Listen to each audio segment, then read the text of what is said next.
कैसे हैं आप लोग। आशा करती हूँ कि आप लोग सब अच्छे से होंगे, है ना। और ये भी आशा करती हूँ कि आप लोग मेरे वीडियोस देख रहे होंगे, है ना, और उनसे कुछ सीख भी रहे होंगे। तो चलिए आज मैं फिर चैप्टर 5 अंडरस्टैंडिंग एलिमेंट्री शेप्स का एक नया टॉपिक लेके आई हूँ, pair of lines and transverse. Pair of lines है आपके पास और एक उसके ट्रांसवर्सल लाइन है। ठीक है, तो देखिए ये क्या होता है। बिना देर करते हुए हम अपना वीडियो स्टार्ट कर लेते हैं। ठीक है, तो देखिए क्या होता है। ये पैरेलल लाइंस देख लेते हैं। पहले वैसे मैंने पीछे बताया है, बट एक बार फिर से देख लेते हैं कि पैरेलल लाइंस क्या होती हैं। Two lines L and M in the same plane, जैसे ये दो लाइंस हो, ठीक है, दोनों लाइंस क्या है, सेम प्लेन पर हैं, are said to be parallel. ये पैरेलल कहलाएंगी कब, if they do not intersect when produced indefinitely in either direction. Means कि इसको मैं इधर बढ़ा दूँ आगे और इसको भी मैं इधर बढ़ा दूँ और इधर बढ़ा दूँ, या फिर इधर इसको मैं आगे फॉरवर्ड, है ना, कर दूँ। पर देखो कहीं पर भी हमें ऐसा लग रहा है कि ये मिलेंगी आपस में, नेवर। जैसे नदी के दो किनारे होते हैं, है ना, रेल की दो पटरियाँ होती हैं, इसी तरह से ये भी होती हैं। दोनों पैरेलल लाइंस जो हम कितना भी आगे बढ़वाएं वो आपस में नेवर एंड मीट, मतलब कभी भी नहीं मिलेगी। ठीक है, तो two lines L and M in the same plane are said to be parallel lines if they do not intersect when produced indefinitely in either direction. ठीक है, and we write parallel lines as L parallel to M, ऐसे लिखते हैं इसको। ठीक है, और पढ़ते कैसे हैं इसको हम, L is parallel to M, L is parallel to M, इस तरह से पढ़ा जाता है। ठीक है, तो ये हमारी क्या कहलाती हैं, पैरेलल लाइंस कहलाती है। ठीक है, तो देखिए ये तो हो गई लाइंस। इसी में अगर मैं थोड़ा सा चेंज कर दूं, क्या कर दूं, थोड़ा सा चेंज कर दूं,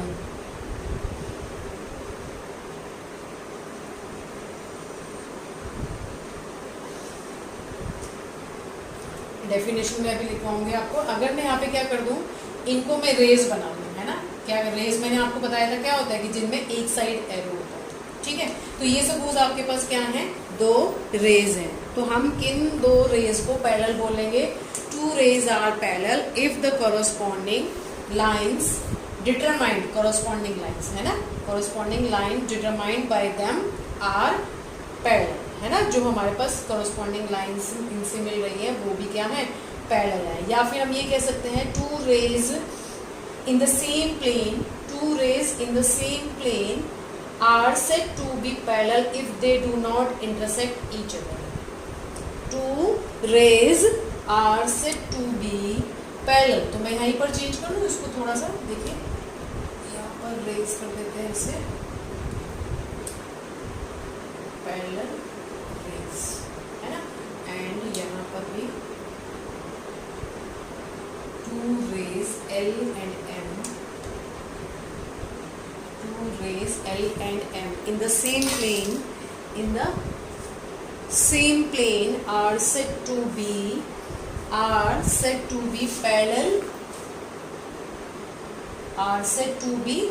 parallel, क्या होगा बताइए,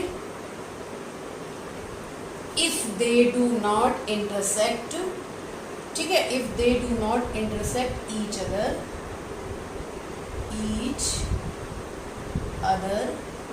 है ना, each other, even if extended, यहाँ पे लिख दीजिए इसको, extended indefinitely, ठीक है, beyond their initial points। चलिए मैं इसको दोबारा इरेज करके लिख देती हूँ, ये आपको कंफ्यूजन हो।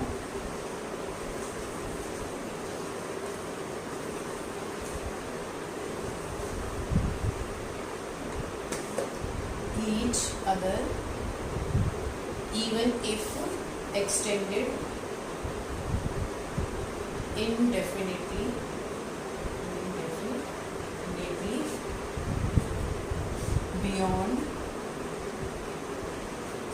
beyond their initial points,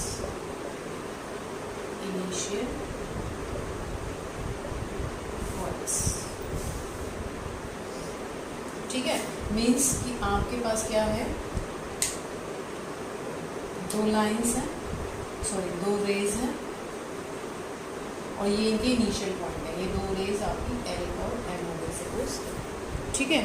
अच्छा हाँ, सॉरी, जो हमारी रेज होती है उसे हम एल और एम से डिनोट नहीं करते, उसे हम किससे डिनोट कर सकते हैं बताइए, ए बी, सपोज ये पी क्यू है ना, ये हमारा ए बी और ये सपोज पी क्यू है। तो अगर हम यहाँ पे क्या कह रहे हैं, टू रेज एल, अच्छा चेंज कर देंगे इसको, two rays A B and P Q in the same plane are said to be parallel if they do not intersect each other even if extended indefinitely beyond their initial point, है ना। इधर से हम पीछे की तरफ बढ़ाएं और तभी भी वो क्या करें, एक दूसरे को इंटरसेक्ट ना करें, तो ये रेज हमारी क्या कहलाती हैं, क्या कहलाती हैं, क्या कहलाती है बताइए बताइए, पैरेलल रेज, ठीक है। और इसको हम किस तरह से लिखेंगे, ए बी रे इज पैरेलल टू पी, इस तरह से लिखेंगे, ठीक है। सिमिलरली हम देख लेते हैं कि पैरेलल सेगमेंट्स क्या होते हैं। तो देखिए नेक्स्ट क्या है इसमें, parallel segments. Segments parallel same वैसा ही है जैसे हमने अभी रेज में और लाइंस में पढ़ा, बट डिपेंड, बस आपको जैसे मैंने डिफरेंस बताया था लाइन में, रे में और सेगमेंट में क्या डिफरेंस होता है, तो उसी के अकॉर्डिंग यहाँ पर देखिए, two segments are said to be parallel if the corresponding lines, ये जो कोरस्पॉन्डिंग लाइंस है determined by them are parallel, मतलब इनको अगर हम पीछे की तरफ बढ़ाएं और यहाँ से आगे की तरफ बढ़ाएं तो ये आपस में इंटरसेक्ट नहीं कर रही हैं, और इंटरसेक्ट नहीं कर रही हैं तो ये क्या होंगे, आपके पैरेलल सेगमेंट्स होंगे। और इसको भी हम इसी तरह से डिनोट करते हैं, A B is parallel to C, इस तरह से डिनोट करते हैं इसको, ठीक है। तो चलिए देखते हैं इसमें आगे क्या है।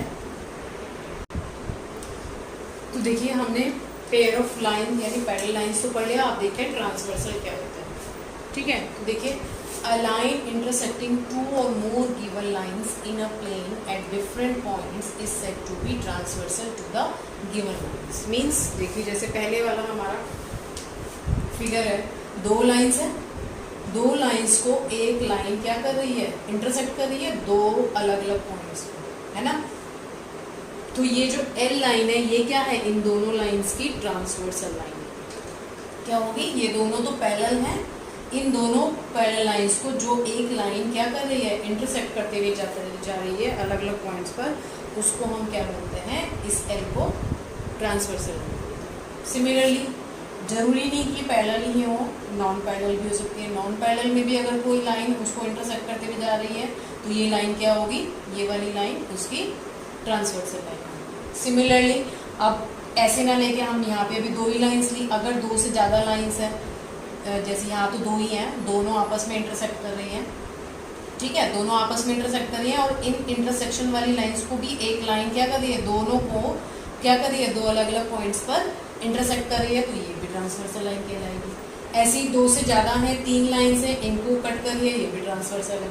अगर आपको तीनों लाइंस कैसी है, इंटरसेक्टिंग है, और ये लाइन इन तीनों को देखे, इस वाली लाइन को ये यहाँ पर कट कर रही है, इस वाली लाइन को ये यहाँ पर कट कर रही है और इस वाली लाइन को ये यहाँ पर कर रही है ना इंटरसेक्ट, तो ये भी हमारी क्या होगी, ट्रांसवर्सल होगी। और ये तो आपको सीधे सीधे दिख ही रहा है कि तीन जगह इंटरसेक्ट। तो इस तरह से जो भी हमारे पास पैरेलल या नॉन पैरेलल लाइंस है, उन लाइंस को कोई एक और लाइन आकर क्या कर रही है, इंटरसेक्ट कर रही है अलग अलग पॉइंट्स पर, तो वो लाइन क्या कहलाती है, ट्रांसवर्सल लाइन कहलाती है। अब इनके थ्रू क्या होता है, कुछ इनके थ्रू क्या होता है, कुछ एंगल्स बनते हैं, जैसे कि अपोजिट एंगल्स बनते हैं, कॉरस्पॉन्डिंग एंगल्स बनते हैं, ठीक है, ऑल्टरनेट एंगल्स बनते हैं। तो वो कौन कौन से होते हैं वो देखते हैं। तो देखिए अब इसमें मैंने आपको बताया कि ये ट्रांसवर्स लाइन टू लाइंस के साथ कुछ एंगल्स बनाते हैं, ठीक है। तो देखिए सपोज करिए हमारे पास दो लाइंस हैं एल और एम, ठीक है, और एक ट्रांसवर्सल लाइन है एन, ठीक है, क्या है, ट्रांसवर्सल लाइन एन है। तो यहाँ पर कुछ एंगल्स बनते हैं, 1, ये 2, 3, 4, 5, 6, 7, 8, ये सारे के सारे इसमें एंगल्स बनते हैं। अब इसमें से कौन से एंगल एक्सटीरियर होते हैं और कौन से इंटीरियर होते हैं वो देख लीजिए। तो देखिए एक्सटीरियर एंगल्स क्या होंगे, the angles whose arms do not include line segment P Q. देखिए ये हमारा क्या है, पी है और ये क्या है, क्यू है। तो ये वाला लाइन सेगमेंट जिसमें इंक्लूड ना हो, तो देखिए जिसमें ये लाइन सेगमेंट इंक्लूड ना हो ऐसे एंगल्स क्या है, 1, 2, 7 और 8। ठीक है, यहाँ पे एक बार मैं अलग से बना के दिखाता हूँ। ठीक है, ये 1, 2 ये पी है सपोज और ये क्यू, 7 और ये 8। तो ये वाले जो एंगल्स हैं ये क्या है, सब इंटीरियर एंगल्स हो गए। तो एक्सटीरियर एंगल्स कौन से होंगे, जिसमें ये वाला सेगमेंट जो है, ये पी क्यू जो सेगमेंट है ये इंक्लूड नहीं हो रहा है, यानी ये देखिए अंदर है ना, इन दोनों जो पैरेलल लाइंस है इनके अंदर है, तो ये वाले इंटीरियर होंगे। तो जब ये इंटीरियर है तो जो और बचे हैं ये 4 एंगल्स बाहर की तरफ, ये क्या होंगे, एक्सटीरियर एंगल्स होंगे। ठीक है, सिमिलरली इंटीरियर एंगल्स क्या होंगे कि हमने दो लाइंस, इन दोनों लाइंस को एक ट्रांसवर्सल कट कर रही है, तो अब इसमें ये जो P और Q है ये होना चाहिए। The angles whose arms include line segment PQ। ठीक है, यानी ये एंगल 3, 4, 5 एंड 6 ये हमारे क्या होंगे, इंटीरियर एंगल्स। क्लियर है, 1, 2 ये वाला 5 सॉरी 7 और 8 हमारे क्या होंगे, एक्सटीरियर होंगे, और जो इन लाइंस के अंदर है वो क्या होंगे, इंटीरियर एंगल्स। क्लियर है, आगे देखिए कोरस्पॉन्डिंग एंगल्स क्या होता है।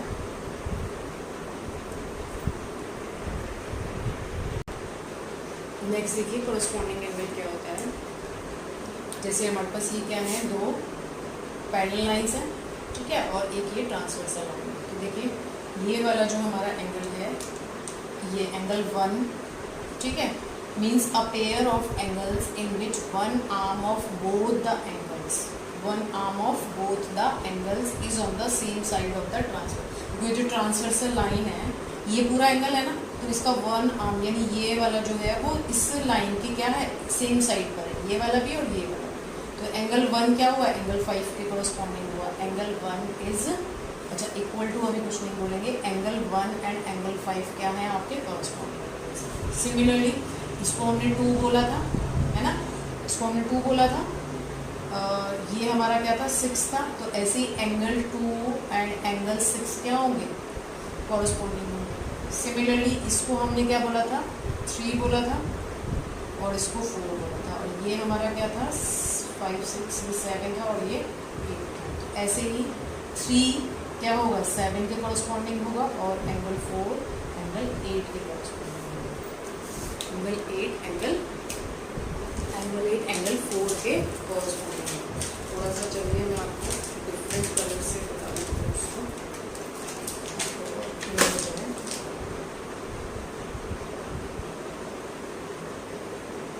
ठीक है, देखिए 1 एंगल 5 के इक्वल है, ये 2 एंगल 6 के इक्वल है। ठीक है, सिमिलरली यहाँ पर हम इसको लेते हैं दूसरा, ये वाला जो एंगल है आपका 3, ये 7 के इक्वल है। ठीक है, 7 के, और ये वाला जो एंगल है अलग अलग कलर से आपको थोड़ा सा क्लियर हो जाएगा। ये एंगल आपका 8 है और ये एंगल आपका, तो समझ में आ रहा है ना, आपको पता है जो रेड वाले हैं वो कोरस्पॉन्डिंग है, जो ग्रीन वाले हैं वो कोरस्पॉन्डिंग है, जो ब्लू वाले हैं वो कोरस्पॉन्डिंग है, और जो ऑरेंज वाले हैं वो आपस में कोरस्पॉन्डिंग एंगल है। ठीक है, ये क्या होंगे, सारे के सारे कोरस्पॉन्डिंग एंगल्स। चलिए नेक्स्ट देखते हैं ऑल्टरनेट एंगल्स क्या होता है। तो देखिए नेक्स्ट क्या होता है इसमें,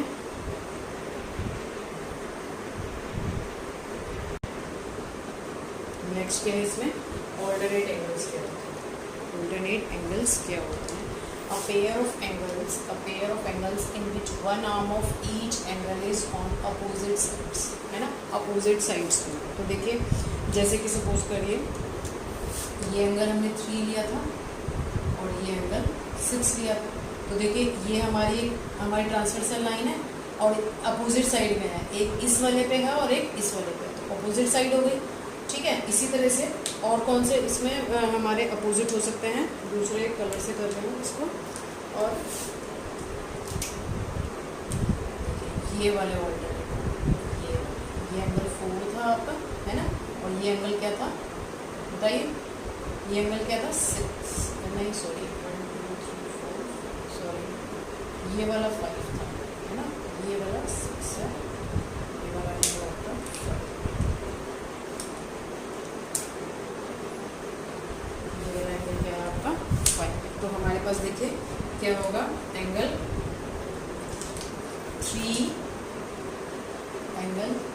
3 एंगल 5 हमारे क्या होंगे, ऑल्टरनेट होंगे, और एंगल 4 और एंगल 6 हमारे क्या होंगे, ऑल्टरनेट। ठीक है, यानी ये जो ट्रांसवर्सल लाइन जा रही है, एक एंगल इसके लेफ्ट में होगा और एक इसके राइट में होगा। सिमिलरली ये वाला राइट में और ये वाला लेफ्ट में, बस आपको यही देखना है। ठीक है, कि एक एंगल राइट में हो, मतलब दोनों अपोजिट साइड में, जैसे कोरोस्पॉन्डिंग में दोनों सेम साइड में थे, इसमें क्या होगा, दोनों अपोजिट साइड में। ठीक है, नेक्स्ट और लास्ट देखिए इसमें क्या होता है, alternate exterior angles. Alternate exterior angles, alternate exterior angles के लिए भी सपोज हम यहीं पर बना लेते हैं, ये हमने बना लिया L M और ये हो गया आपका N, हो गया। ठीक है, तो कौन से एंगल्स आपके ऑल्टरनेट एक्सटीरियर एंगल्स होंगे। अब बात एक्सटीरियर की, ये तो ऑल्टरनेट क्या हो गए, इनको हम ऑल्टरनेट इंटीरियर एंगल्स भी कह सकते हैं। क्या कह सकते हैं, ऑल्टरनेट इंटीरियर एंगल्स। ठीक है, और ये वाले क्या हो जाएंगे, ऑल्टरनेट एक्सटीरियर एंगल्स। तो देखिए अब ऑल्टरनेट एक्सटीरियर एंगल्स आपके क्या होंगे, ये हो जाएंगे आपके क्या, ये देखिए ये एंगल आपका 2 था, ये एक्सटीरियर है ना, अभी मैंने बताया एक्सटीरियर क्या होता है, और ये एंगल आपका क्या था 8। तो देखो दोनों ट्रांसवर्सल लाइन के अपोजिट साइड में, एक लेफ्ट में और एक राइट में, तो ये ऑल्टरनेट एक्सटीरियर एंगल हो गया। ठीक है, दूसरा ऑल्टरनेट एक्सटीरियर एंगल क्या हो जाएगा, ये एंगल 1, ठीक है, और एंगल 7। ठीक है, तो ये वाले जो आपके एंगल्स हैं, ये वाले, ये हो गए ऑल्टरनेट इंटीरियर एंगल्स। ठीक है, और एंगल 1 एंगल 7 के ऑल्टरनेट है, और एंगल 2 एंगल 8 के ऑल्टरनेट है। तो ये एंगल्स आपके क्या हो गए, alternate exterior angles, exterior angles. तो ये आपके सारे एंगल्स हो गए। ठीक है, पैरेलल लाइन हो गई और ट्रांसवर्सल लाइन हो गई। अब इस वीडियो को आप चाहें तो, अब देखिए मैंने आपको बिल्कुल एकदम क्लियर समझ में आए, कुछ भी आपको कंफ्यूजन ना हो, इसलिए मैंने अलग अलग मार्कर्स, कलर के मार्कर्स यूज़ करके भी आपको समझाया। ठीक है, तो आप चाहें तो मैं इसको थोड़ा सा और ब्राउन्स कर देती हूँ, जिससे आपको थोड़ा और क्लियर हो जाए। डायरेक्शनल साइज को ग्रीन से लिखा है, तो ये आपके इंटीरियर हो गए। ठीक है, और इसको भी कर देते हैं एंगल 4 एंगल 6 के। थोड़ा सा इजी होता है ना समझना, आप ये तो सोचिए कि मैम पता नहीं क्या कलरफुल बना रही है, इसलिए कर रही हूँ ये मैं, जिससे कि आपको ही इजी हो जाए। अदरवाइज मुझे तो ये सारी चीज़ें पता ही है ना। तो देखिए एंगल 1 और एंगल 7 ऑल्टरनेट हो गए, ऑल्टरनेट एक्सटीरियर, और एंगल 2 और एंगल 8। तो ये वाले क्या हो गए आपके एक्सटीरियर, है ना, और ये हो गए ओके। तो आज का टॉपिक ये यहीं पर समाप्त होता है। आई होप आप लोगों को ये वीडियो पसंद आई हो। अगर पसंद आई है तो प्लीज़ इसे लाइक करिएगा, कमेंट भी करिएगा, और अपने फ्रेंड्स के साथ शेयर करिएगा। अगर आपने सब्सक्राइब कर दिया है तो अच्छी बात है, नहीं किया तो आप भी सब्सक्राइब करिए, और अपने फ्रेंड्स को भी बोलिएगा कि अगर अच्छी लगी तो उसे सब्सक्राइब करना चाहिए। ठीक है, तो चलिए मिलते हैं नेक्स्ट वीडियो में, तब तक के लिए बाय।